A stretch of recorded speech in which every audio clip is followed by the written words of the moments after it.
पुण्यातील वाढत्या गुन्हेगारीच्या संदर्भात रोहित पवार यांनी वक्तव्य केलं। रवींद्र धंगेकरांचा आवाज दाबण्याचा प्रयत्न सुरू आहे।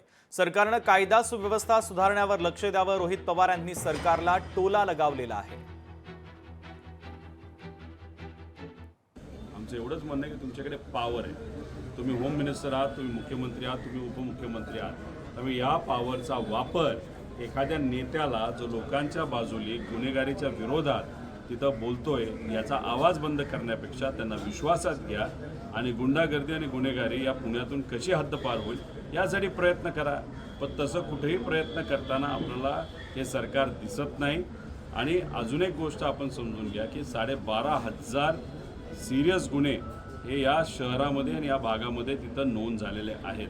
म्हणजे पूर्वी हे विद्येचं माहेरघर असं समजलं जायचं, ते आज गुंडागर्दीचं हे माहेरघर आहे का असं कुठेतरी आता म्हणावं लागतंय।